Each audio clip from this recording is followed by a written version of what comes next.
Okay, we will get started. Thank you for joining us today. Our topic today is how to improve your brain health. And obviously that's going to be through taking care of your hearing and having the best hearing possible. The webinar today is sponsored, of course, by Raleigh Hearing and Tinnitus Center and Widex. And hosting today, myself, I'm Susan Bondt. I'm a trainer for a Widex clinical product specialist. And I also have Thane Fisher joining us. Thane, if you want to say hi. Hi, welcome. Thank you for attending. I know it will be great information for everyone. And Thane is going to be helping us out to kind of monitor the chat box for questions. So I encourage you, if you do have any questions as we go along the way, type them into the chat box. They come directly to Thane and the panel here. So only we will see those questions, but Thane's role will be, as we kind of go through the presentation today, we'll stop and she'll share some of the questions that are coming in. So we encourage you to type in any questions and hopefully we'll be able to get all of your questions answered. So I'm most excited to kind of introduce the panelists or presenters today from Raleigh Hearing and Tinnitus Center. So I'm going to give each of them just a minute to say hello and to introduce themselves. Dr. Mello, would you like to go first? Sure. Yes, my name is Dr. Mello. I am the practice owner. I've been an audiologist for coming on 35 years. Started my journey in the industry, in the manufacturing world, and then switched over to private practice in probably around 2000. So I've been around for a while, and I'm happy to say that we have a great group here. I'm blessed to have the folks surround me that are every bit a great audiologist as I could hope for. So that's who I am. Thank you. And Dr. Barker, if you want to say a few words. So I'm Dr. Barker. I started out in audiology back in 2004. Started out in medical practice. It really enjoyed medical side of things and was really exciting, but I didn't feel like I got to spend time with patients the way that they deserved. So kind of decided to break away from the medical side and get more into private practice, and was lucky enough to find Dr. Mello and be part of this practice. And I really feel like I've found my home here. And so I really enjoy working with patients, helping with tinnitus and with hearing. Wonderful, great, thank you. Good, and Dr. Patz? Yes, I'm Dr. Patz. I have been here for about 3 years, with one being my residency essentially. And I've just really enjoyed working with the range of patients and getting to help out with tinnitus and now cochlear implants, and just kind of getting that the full range of patient care from mild to severe hearing losses. So I feel like I've really enjoyed spending time with that. Wonderful. Well, thank you to all of you for joining us today. Obviously, you bring, all three of you bring a wealth and range of expertise to hearing care. So we'll learn a little bit more about that as we go through our presentation today too. So we'll jump right in, and I want to kind of start with some of the basics, which many of you that are attending maybe already know you have some hearing loss, but some of you may be just at the beginning of that journey and kind of suspecting that you have hearing loss. So a few of the things that I do want you to know have to do with how common is hearing loss just in general. And if we look at the US population, over 48 million Americans, or about 20% of our population, have some degree of measurable hearing loss. So you are certainly not alone if you experience some of the difficulties of living, even with the beginning stages or mild hearing loss. And of course, as we get a little bit older, we're more likely to have hearing loss. So about 40% of individuals that are 65 and older have, of course, more what we call significant hearing loss, a hearing loss that really does interfere more with just day-to-day kind of listening activities.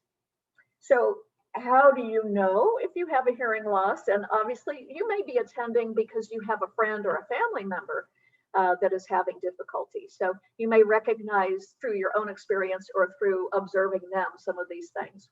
One of the most common kind of reports is that, well, I can hear, but I just can't understand. And obviously that's a very common thing, particularly when you're in kind of noisy or challenging environments.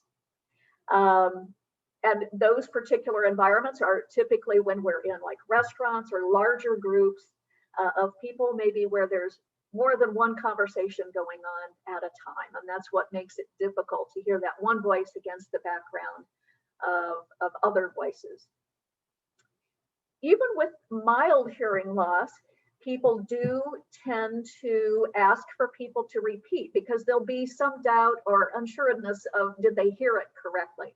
So obviously, if someone is asking for conversation or parts of a conversation to be repeated frequently, that's kind of one of the initial signs.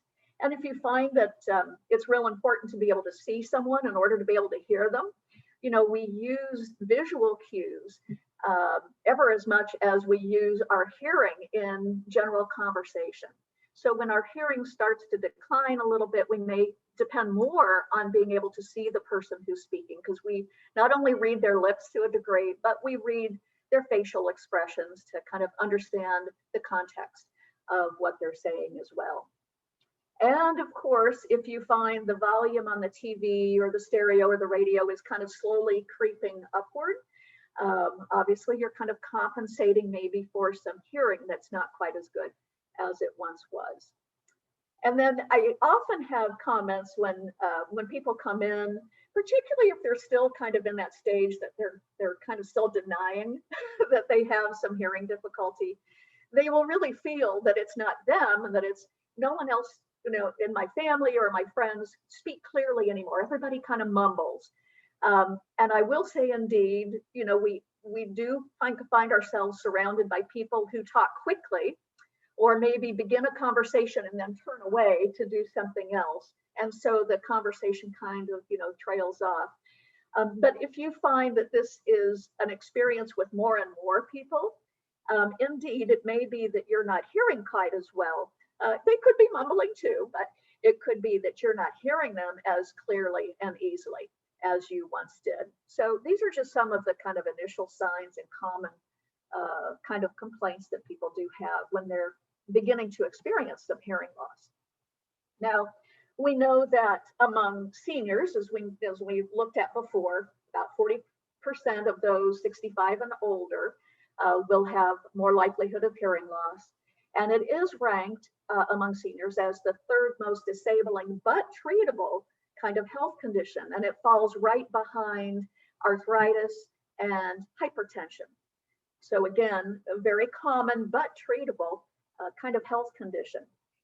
It's not age specific though. So also about 3 out of every 1,000 children in the US, born in the US, will show hearing loss in one or both ears.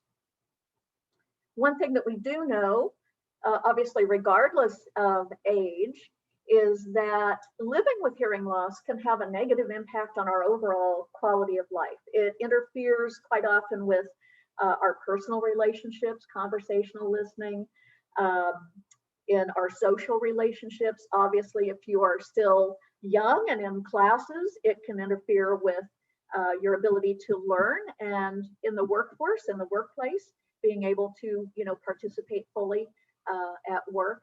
And it can actually lead to kind of isolating us from those social situations that we do sometimes find more challenging to listen in. That isolation in and of itself can have some negative impacts on our mental health and our overall health as well. And as we do get older, so now moving kind of like towards 70 and older, now about 2/3 of those over 70 will show some degree of hearing loss.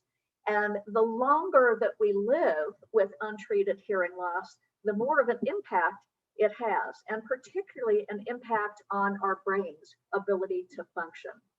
In fact, because the brain has to work harder to compensate for hearing loss, it'll kind of age the brain more quickly. So even those that will show a mild degree of hearing loss, their brain may be functioning at a 7-year older age level in terms of cognitive function. Now, by cognitive function, I mean how quickly can our brain take information in and process it and respond, and how good is our immediate memory for the things that we hear, what we call working memory. So even with a mild hearing loss, and many people do live with hearing loss for a period of 7+ years before they take action to kind of do something to remedy it. The longer we live with untreated hearing loss, it does put us for a higher risk of that type of cognitive impairment, by about 24% higher risk compared to older individuals still with normal hearing. And as I mentioned before, we now have a variety of studies that show that because it can be difficult to be in groups and social situations, challenging listening situations with hearing loss, requires extra effort and energy, we may tend to withdraw from those social situations. And this withdrawal from that conversation and that stimulation that we get from being in those situations has a negative effect on our brain's ability to function as well. So we're paying particular attention to making sure that you have all the tools and capabilities of staying in those social interactions and being able to do so with ease. One of the biggest complaints that we hear when people do come in to get their hearing tested is generally, well, why can't I hear when I'm in the restaurant, or when I'm at church with a group of people, when I'm outside on the street where there's some traffic noise and outdoor kinds of noise. Why is it that I can't hear a noise? What we do know is that as we get older, even with good hearing, our brain requires conversation to be louder than the background noise as compared to, say, younger listeners with normal hearing. So the brain just needs easier access to that conversational voice. The brain does a pretty good job of kind of filling in the missing pieces of that sound puzzle when we have hearing loss. But as we get older, the brain needs more information to accurately kind of understand that conversation with ease. And of course, having hearing loss interfere with that information getting to the brain causes it to work much harder. And we know that if your brain is already slowing down a little bit, and don't feel bad if you find that you have a harder time kind of retrieving things or kind of processing information to make decisions.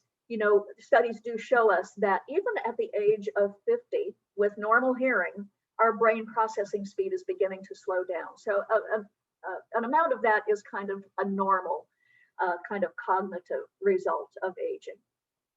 But there are some of us that have a little bit more difficulty, and those kind of mild cognitive issues are going to be even more pronounced when we're in really challenging listening situations and having to work so hard to follow conversation.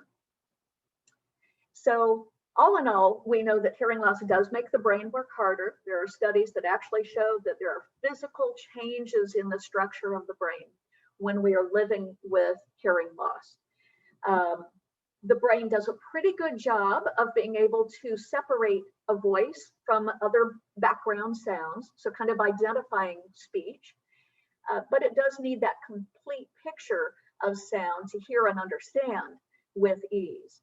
And it can kind of fill in the missing pieces sometimes. If you'll hear most of a sentence but miss maybe 2 words out of that sentence, with that context, your brain can kind of piece together what they most likely said. But if it's really struggling with clarity, of sound, clarity of speech, it's going to have to work even harder. And at some point, there won't be enough context available to easily fill in those missing pieces.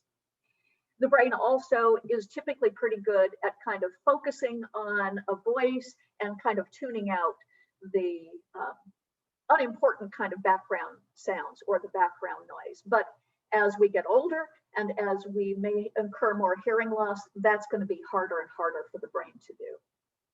So all of this extra effort does kind of take its toll sometimes and wear on us. And what I'd like to do is just a real quick kind of exercise for everybody in the group. So those of you watching from home, I'm going to have you just do a couple of quick tasks. This is fun and easy. So the first task is I want you to say the colors of the dots that I put on the screen next. And I want you to say it out loud and kind of reading the dots from left to right. And so say it out loud and as quick as you can. So again, the instructions are on this next screen, say the colors of the dots you see. Everybody ready? Now, I imagine most of you had no difficulty with that at all, and probably as quick as could be, out loud said red, blue, green, yellow. Probably pretty quick and easy. So good. The second little task. So now I want you to say the colors in which the words are printed. So on this next screen, you'll see some words. Say the color out loud in which that word is printed for me. Again, as quick as you can, kind of reading from left to right. Ready? Okay. So you probably still read right off, but I purposefully am making your brain go through two little kind of tasks, what we call executive function tasking. So when we see these words, our brain's initial response is to say the word. But then your brain probably said, no, wait, she said the color in which the word was printed. So now instead of saying the word hard, which you probably wanted to do, you would take a second or two to think, no, it's green, it's red, it's white, it's blue, right? So one more little exercise here. Same instructions as before. Say the colors in which the words are printed, again, out loud, quick as you can, reading from left to right. And here we go. So this is usually the place where I'm asking your brain to do a variety of tasks before it says the right answer. And of course, the word is the name of a color, but your brain has to, it wants to say red, but your brain has to think, no, the color in which the word is printed, but the red is in green, but I need to say not red, but green. So that decision-making process is what usually slows down everybody's response at this point. It just takes a little bit longer to go through all of those steps. And not only does it take a little bit longer, but it requires extra effort. And that's kind of what I wanted to give you a feel for with these three little tasks. Because those of us that live with hearing loss, even mild degrees of hearing loss, our brain has to work harder, has to apply this extra effort. And that's why so many people will find that they don't go to those challenging listening situations anymore because it fatigues them, it exhausts them. If you've gone to a restaurant and found that by the end of that hour or hour and a half that you're there, that you're just exhausted, it's because you're having to put forth so much extra energy and effort in that communication situation. And that, in part, is the brain having to work harder to compensate for not hearing everything as well as it should. So I do want to go through just a couple of more slides for those of you that maybe haven't had your hearing tested or have had your hearing tested, but would be interested in kind of refreshing, what it is that we look at and how do we measure your hearing.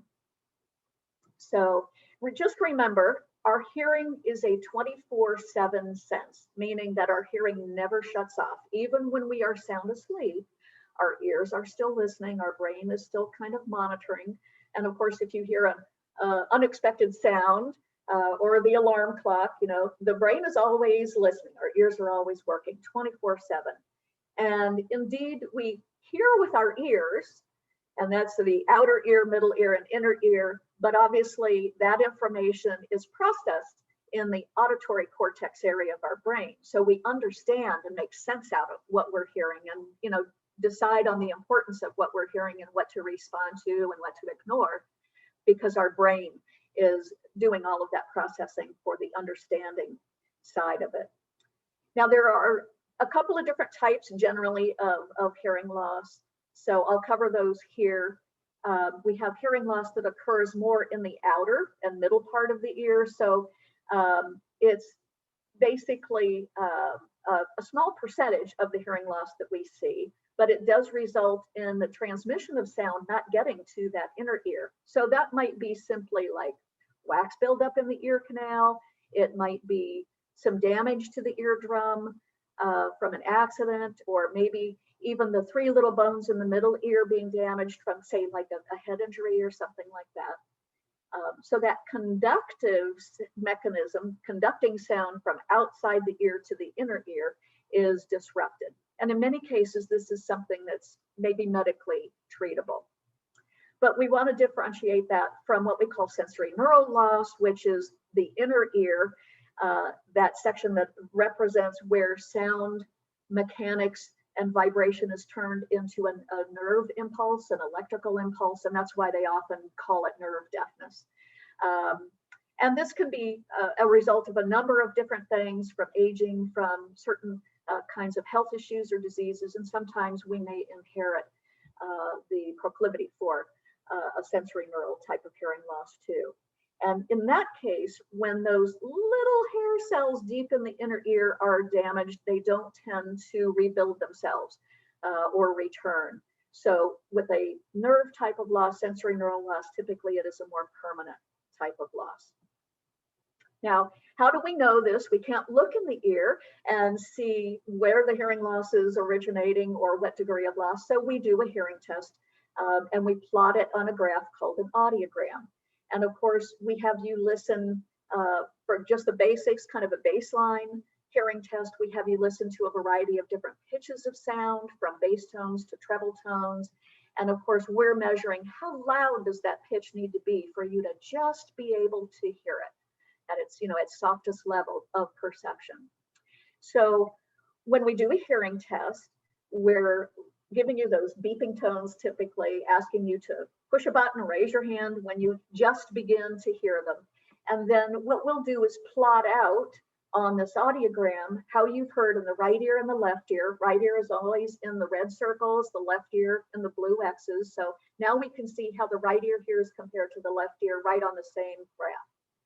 And this would be an example of a very common kind of configuration of hearing loss. And you're hearing better. The closer you are to the top of that graph, the more normal the hearing, between 0 to 20, typically. But as the hearing ability drops down into the middle section of the graph, kind of over in the higher frequencies, higher pitched treble tones on the right-hand side, that's where we know this person is going to probably say to us, I can hear, but I can't understand. Because now they're not hearing all of those consonant sounds. And those consonant sounds are what make speech clear and easily identifiable. So this is a very common kind of, configuration or shape of hearing loss. And it's really going to interfere mostly when you're in those challenging listening situations. Now, as time goes by, the hearing may change a little bit. Now we have a more moderate loss in those mid and high pitched tones for both ears. Really not many of the consonants stand out very readily. So this person may say, well, I can hear, but I have to be looking at you so that I can kind of see what you're saying as well as hear what you're saying, because they may still hear the voice volume, the vowel sounds and the voice volume where their hearing is better in the bass tones is still accessible, but they're really needing more help for clarity of speech.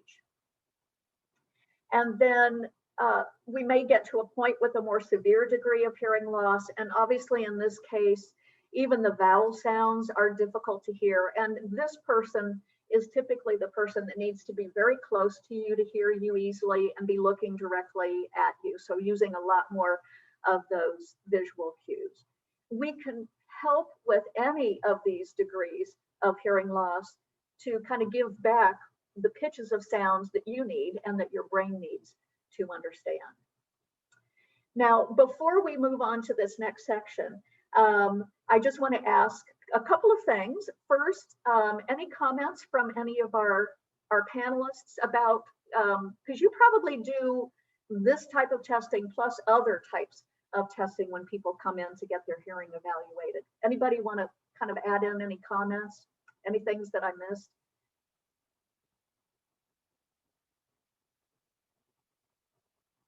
Everybody's quiet.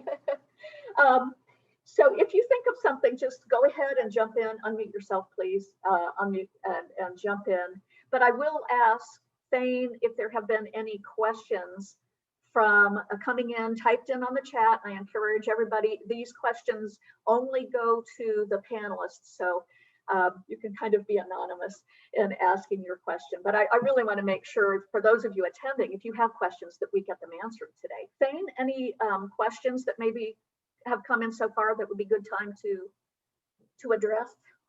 So let's see. I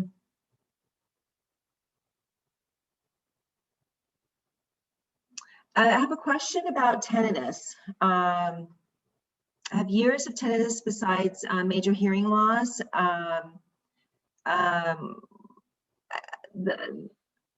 I'll just read. I had hoped to receive some enlightenment on tinnitus, since that is the name of your center. You know, it was presented that I purchased hearing aids. So how are you different as a center in treating hearing loss and tinnitus? My tinnitus has worsened and is blasting, and I believe has caused me more major hearing loss. I hope to come in again and give a try. So if someone would address that, and how you separate yourself from other centers, and although that tinnitus, you know, hearing aids were presented, still the major concern is really, it sounds like it's tinnitus. Will someone please answer that? Thank you. Okay, so I'll jump in with tinnitus. I recently have revamped our whole tinnitus program and protocols. Hearing aids many times are one of the best options for treating tinnitus along with hearing loss, because tinnitus many times is a side effect of the hearing loss. So tinnitus hearing aids are really a very good option. And many hearing aids have a sound generator built into the device so that you can have an additional sound as well. Hearing aids are not the only option. We also offer tinnitus retraining therapy as well as tinnitus activities treatment. So there are lots of options with tinnitus management. Will the tinnitus ever go away completely? Probably not. But we can give you tools and things to help you with managing the tinnitus and make it less noticeable. And Dr. Patz, anything else you want to add? I would definitely agree with what Dr. Barker said, in that I think hearing aids, when they're presented to people with tinnitus, it's not us or the other people kind of saying that we feel like hearing loss is a bigger problem for you. It's that sometimes hearing aids can actually be a good treatment for the tinnitus. And we can even do, you know, an in-office demo to see if it helps you, or like a test drive to see if that is effective for you, or if you feel like you get benefit from that. But even if you don't have hearing aids or don't want that option, like Dr. Barker said, there's lots of different options that involve homework that we give you and different sessions that you learn more about what's causing your tinnitus and different strategies to help it at home. And you know, in my experience from patient care, everybody experiences tinnitus in different ways. It's a more kind of complex kind of issue. So the key is to having enough experience, which you guys have, to kind of figure out what are going to be the best solutions in helping you to cope and manage this. What are going to be the best tools? Because there's no one solution that works for everybody. So you have to be, as a clinician, you have to be well educated in evaluating the tinnitus, its interference, its bothersomeness to you, your hearing loss. You know, it's kind of looking at the patient as a whole, not just the hearing loss or just the tinnitus or you know, just the other health issues. Everything is related. You know, it's a whole person kind of treatment. So that's why not every clinic really puts forth, in my view, puts forth the time and effort and investment into being able to treat tinnitus. So That's a good point, Susan. And I wanted to say too that we put it in our name because we know that so many people suffer from tinnitus. And we did an extensive long-term education for ourselves. Dr. Barker has taken many, many classes from definitely a lot of different resources to try to develop this program. I see a lot of veterans here. I do all the testing for our veterans who come away with tinnitus from military service. And I think the biggest thing that people have when they suffer from tinnitus is they want a quick fix. And that's not the case. I think that when they're looking for solutions, I think the quick fix is hearing aids. We try that, but then there's also a whole other portion that anything that you do, as far as breaking your arm, you go to physical therapy. I think that that's the portion that people don't understand, that it's going to take time and it's going to take effort. So I just wanted to put that in there. yes, thank you for that, because we want people to kind of understand and have, you know, realistic expectations. We all wish that there was a magic pill that would eliminate it, but unfortunately we don't have that yet. But with your clinical kind of experience and skill and expertise, and I know you've put a lot of time and effort into making this a focus, because you're right, and particularly as a result of the last year living through the pandemic, the incidence of tinnitus is reportedly higher because people have experienced more stress. So many people are coming forward now and questioning, you know, what is this and why do I have it and what can I do? So I'm glad you're there to help them. I wanted to just kind of address too this whole hearing loss and brain interaction, because now we've kind of seen and maybe experienced that living with hearing loss causes extra effort, strain, and stress on the brain as well, which can have some effects on our just, you know, thinking and processing ability. And I know there are a variety of kind of brain screening, cognitive screening tools that look at how good is our immediate memory, how fast is our brain able to do certain tasks, and how well can our brain kind of focus and ignore the kind of unimportant sounds in the environment. And I think, Dr. Patz, you were going to speak specifically to the cognitive screening that you use as part of your evaluation. Yes, I do. I do see a couple other questions that have come through. So I'm going to go ahead and answer a few of those real quick first. Perfect. Perfect. It looks like I have a question that came through that said, do people, is it required to wear your hearing aids during all waking hours for your brain health? A lot of people do just put them on when they're going to be around people or when they're watching TV. And I would say that it's typically recommended to wear them all day, every day, at least 6 to 8 hours a day. And the reasoning for that is because it does help with that cognitive ability. Your hearing nerve is kind of like a muscle. So the more you use it and the more you use it, the better it works over time. Also, what I tell my patients is when you are wearing your hearing aids only when you go to the restaurant, it's like going to run a marathon and never running in your life until you go to the marathon.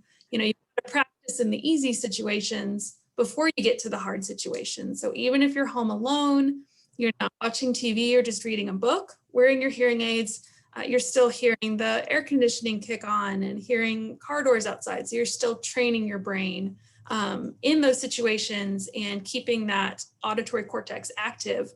So it's actually going to help you hear better typically in those more complicated situations.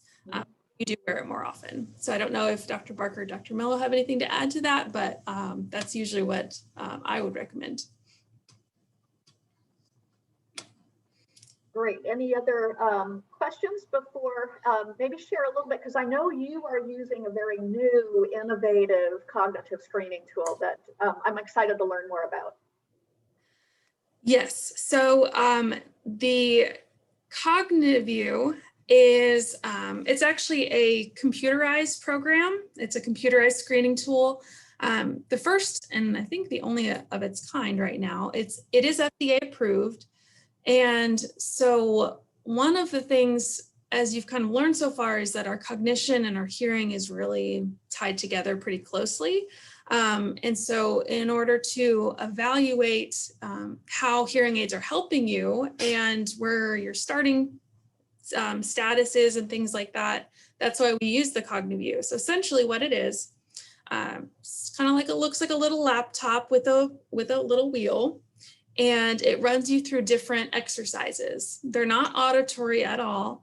And you're matching shapes and letters and things like that. And it's meant to be challenging. So we always tell people before you take it, it might feel like you're failing. That's okay, you're not. It is difficult because it's kind of judging your ability on a couple of different areas.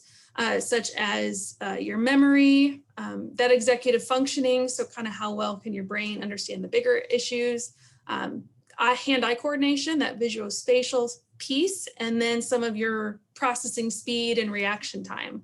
And all of those are important to different areas of communication. And so it is not diagnostic. So whenever we take this screening, it does not mean that we can diagnose you with dementia or Alzheimer's or anything like that. It is a screening tool, and there are a lot of different factors that can influence the results, such as sleep, diet. There's lots of other different diabetes, heart disease that can affect your cognitive skills, stress. So when you take it one day, that doesn't necessarily mean that that's the be all end all, something to get really worried about. We do refer on to your primary care if we see anything that's really concerning, just to kind of figure out what's going on. It does not mean that you have dementia necessarily. It just is a screening tool. And what we use it for is it kind of gives us a baseline before you wear hearing aids. And then we would do it after a few weeks to a few months, or even after that, to kind of judge with hearing aids. Are those areas in your cognitive abilities improving? Are they staying the same? If they're staying the same, what other things can we kind of give you to help with that speech and word understanding? Also, when we do see a lower score for whatever reason, that might tell us that we need to do a little bit more work in training the brain beyond just hearing aids. So even when we give you the best hearing aid possible, if some of those skills are on the middle to lower side, that just means that maybe we need to go through an oral rehabilitation process or auditory training. There is a program called LACE that we work with, which is actually computer-based. You can use it on your phone, on your tablet, and it has all these different exercises that help you train your brain with rapid speech, speech and noise, competing speakers, and sometimes this cognitive screening tool can give us an indication as to which of the best treatment plans are right for you. Great. So it sounds like, a pretty comprehensive approach then to not only assessing kind of, the hearing mechanism that allows us to hear, that outer, middle, and kind of inner ear, and using technology to restore access to sound, but then also looking at the brain's ability to use that information. And it sounds like, if you can get those pieces of the puzzle correct and in place with auditory training and hearing aids, and that the patient would probably have a good chance of improving some cognitive function as well as ease of listening and social interaction.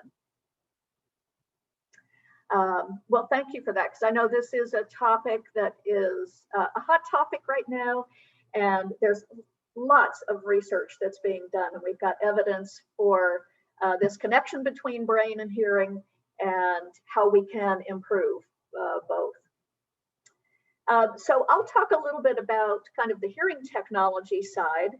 And, you know, those of you that maybe already wear hearing instruments or maybe suspect that it might be something that you will need to do to address any kind of hearing problems that you might have. Just looking back over the changes in the last decade or two, the technology change has been dramatic. So all of those things that we used to use for communication and entertainment, all of them now fit in your pocket.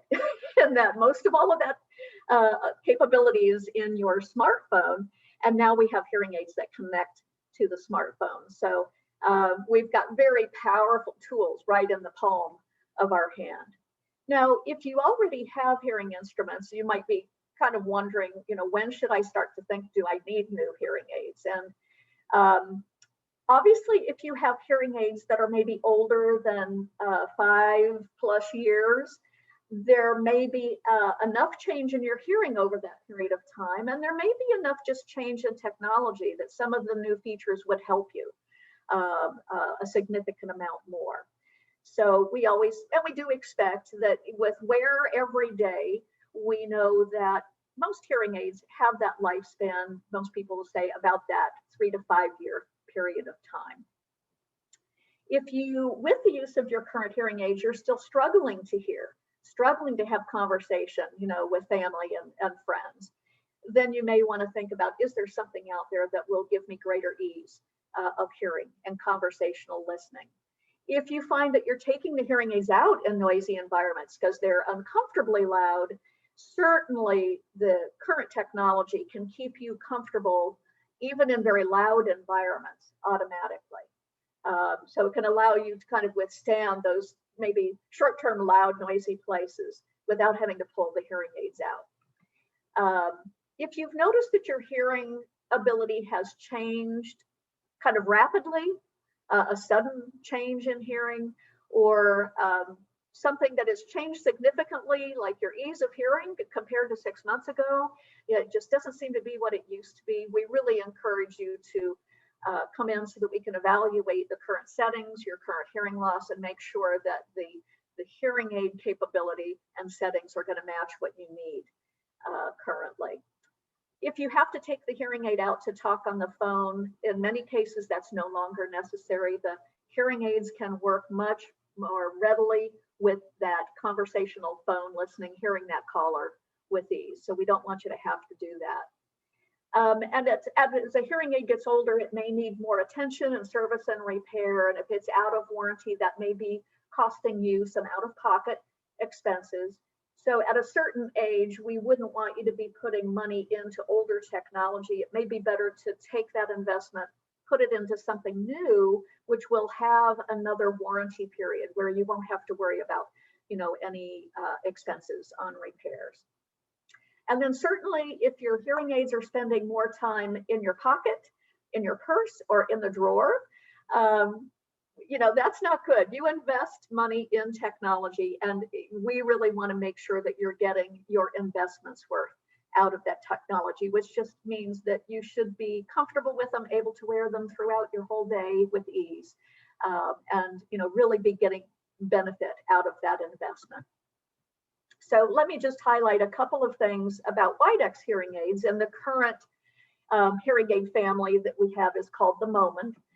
And it's kind of unique. Widex is unique in that we were one of the first of the global manufacturers to really begin to use and introduce artificial intelligence and machine learning into the processing and into your ability to kind of personalize the sound that you're getting from your hearing instruments. We have an approach of processing for certain hearing losses that's ultra fast. And the benefit to you is that it's ultra clean in sound quality, very natural kind of sound. Sometimes hearing aids have a certain sound that, will let you know you have your hearing aids on, but we really want it to be as natural as possible. We pride ourselves in providing the clinician that's fitting those hearing aids a way to do that with great precision, to make sure that particular hearing system is really designed to your ear and your particular hearing needs. And we have, I think that rechargeable is a very popular option right now. I think we have the smallest hearing instrument style that is a lithium-ion rechargeable solution. So we have a whole variety of different styles and sizes. We can find something that's going to be comfortable for you to wear, easy for you to take care of, and something that you can wear throughout the majority of your daytime listening with ease and with comfort. So we've got kind of a solution for everybody along those lines. And I mentioned rechargeability, and the convenience of that is popular now. So we have a variety of 2 different types of charger systems that you can now choose between, but these are easy to use. One of them, the new one that we just introduced a couple of weeks ago, allows you to not only charge, but also to sanitize the hearing aids while they're in the charging station. And these are easy to use, and it means being rechargeable, that you don't have to worry about having a supply of batteries. I think the most important thing for the technology to perform well in is to be reactive to your environment and to be automatically able to adapt to the situations that you are in. So Widex kind of prioritizes with an automatic adaptive system, what we call our universal program, which just means that when you have the hearing instruments on, the hearing aids are always listening to what kind of acoustics are in your environment, and then making smart choices as to how to optimize your hearing ability in that situation, whether that's listening to music or following conversation or being outdoors and hearing the sounds of nature. You should be able to really go throughout your whole day. I always tell my patients, you only have to remember 2 things. Put your hearing instruments in the morning before you go, and then when you're ready to go to bed, put them back in the charger, take them off, at that point. But you should be able to go throughout your whole day and have the hearing aids adapt to your situation automatically. So you're not having to think about your hearing or your hearing aids throughout the day. So that automation is important, because many of us are very active in a variety of different situations. And the bottom line is we just want to hear better in those situations and not have to think about our hearing or our hearing aids. Now, in addition to that automatic functionality, some people do like to have a little bit more control. So now through our smartphones, we provide applications that give you a lot of control.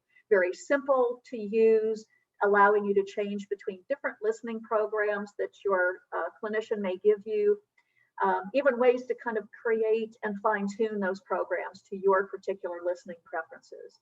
So just know that the hearing aids really do well. 95% of the time, they're going to make the right choices in adapting to the situation for you. But occasionally, you might like to have a little bit of extra control at your fingertips. And we have even a machine learning kind of system, basically just listening to a couple of different sound options and training the system by which you prefer as to what it is you're looking for to hear better in that situation.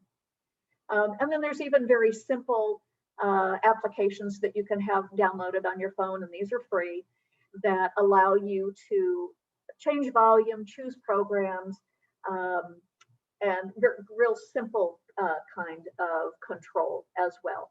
And when you're using your phone, no one knows that you're changing your hearing aids. So it's a very discreet way to have control, but no one has to know. There are sometimes additional accessories that are helpful, like with TV listening or for a landline phone. So we have a variety of different options, and that's part of us, on the clinical side, kind of figuring out what's going to make your life easier, what's really going to maximize your hearing benefit with technology. The most commonly used ones are ones that are for TV listening. And we have a great sounding TV play device that can stream directly into some of the Moment hearing aids. So that's available. We already are available to stream from Apple phones and Apple products. So if you're taking a phone call or if you're listening to music or watching a film or something, you'll be able to stream that sound directly into your ears. And we're going to have that available for Android platform smartphones as well in the next couple of months. So before I kind of summarize and wrap things up, Thane, I'll first turn to you. Any other questions from the audience that we want to address? Yes, there was a question that came in that addressed where the attendee stated that she has hearing aids, she does not wear them, she needs them, but they are not very comfortable. What should she do?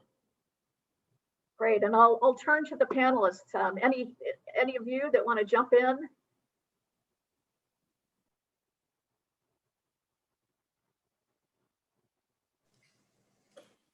So fit is extremely important when getting hearing aids and being successful with hearing aids. So if they're itching, if they're hurting, there's a plethora of different domes we could use. We could even make custom pieces for the ends of the hearing aids. So I highly recommend she make an appointment and come see us so we can review her options.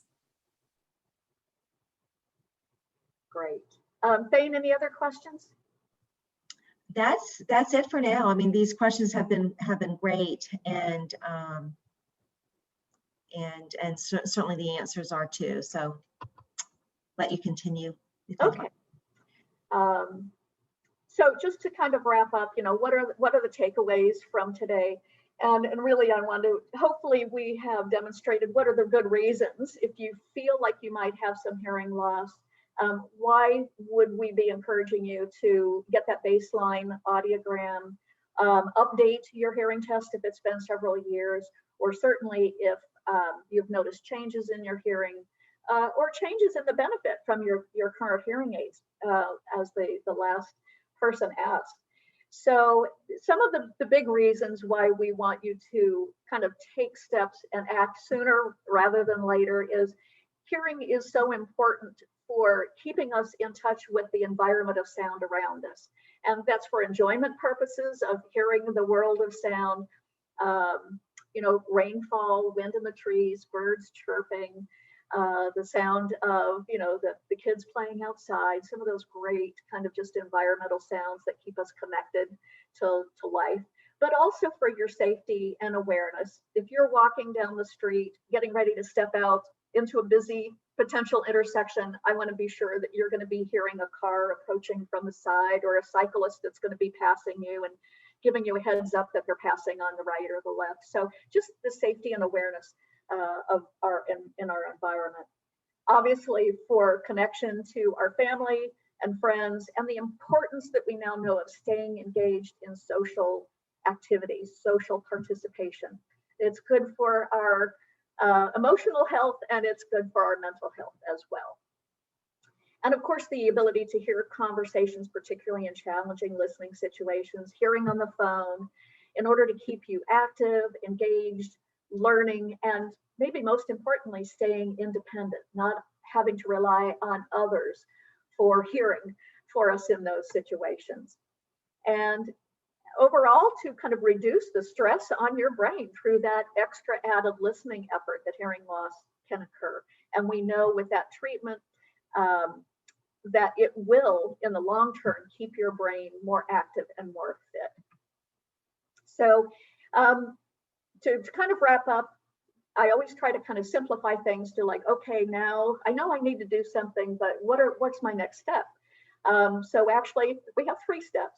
And you've already done the first one, and that is just to become more educated about hearing and hearing loss and available options. So I appreciate and admire that you attended today to hopefully provide some of that information that will help you moving forward.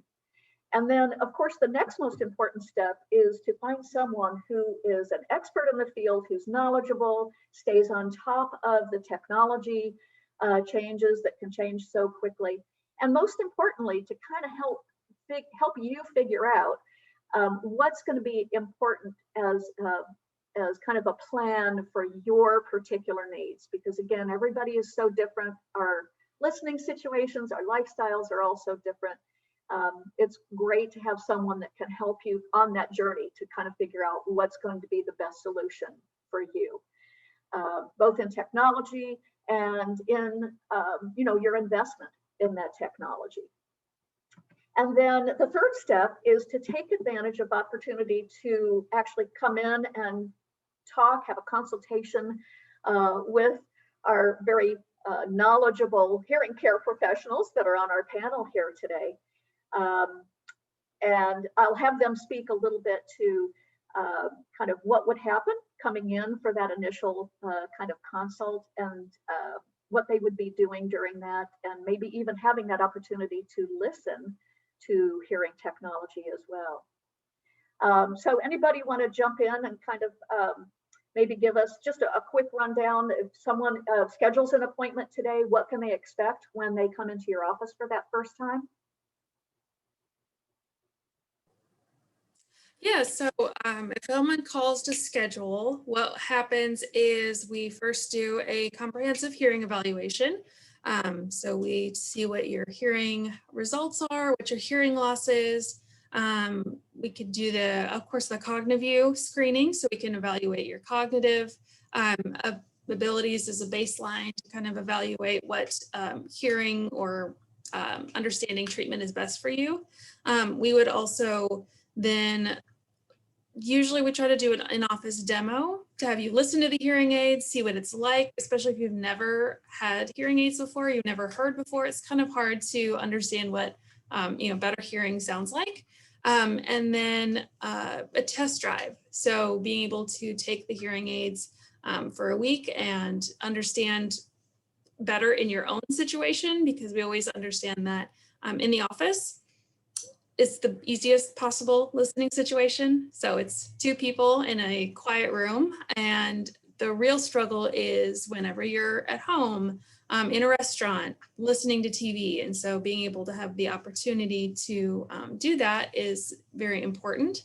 I also, real quick, I know that we had a patient ask about hearing aids and masks. So that has definitely been a very common problem. There are a couple of different solutions, because no one is alone when they're struggling with that, is whenever a patient is wearing a mask, a lot of times what they do is you take the bottom out and you kind of take it off that way. And what happens is that it flips the hearing aid off of your ear. So what we recommend is trying to pull from the top and kind of pull up and over the hearing aid. So pulling from the top strap versus the bottom.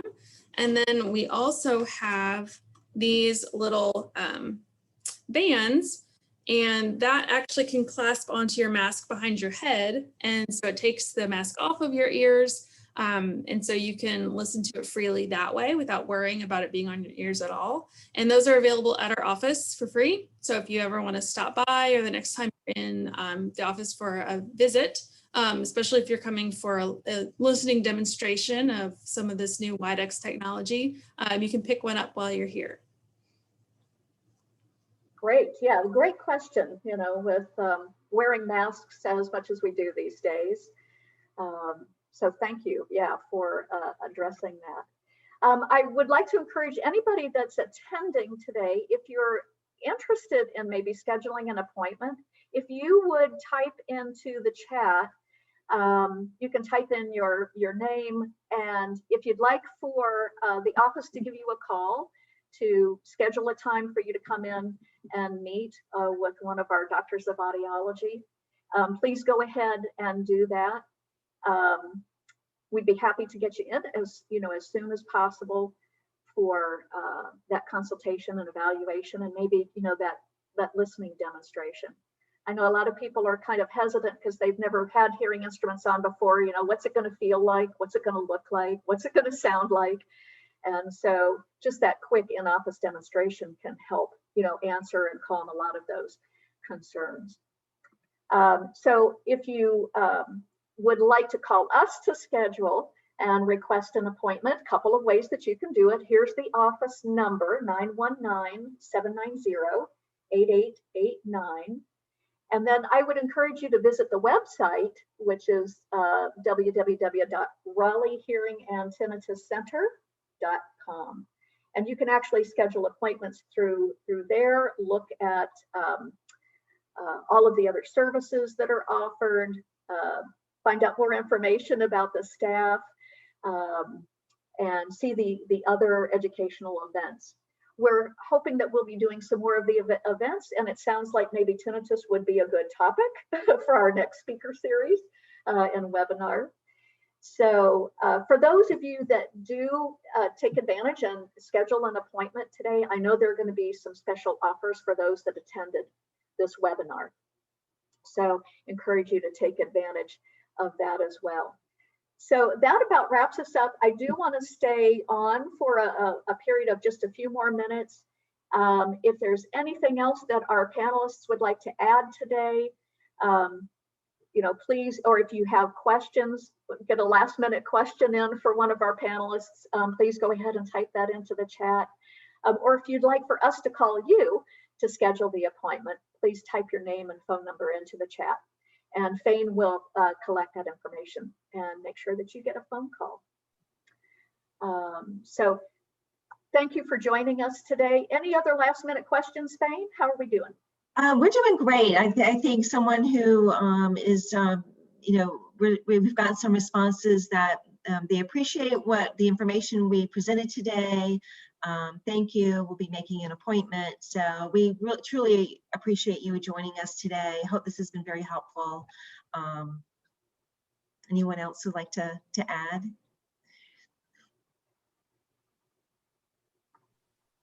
I just want to say thank you all for attending. I looked at the attendee list and want to thank our loyal patients, who are quite a number of them are on the seminar today. So again, thank you so much for your loyalty. And I think we just have to spread the word that there is help out there. You just need to seek help.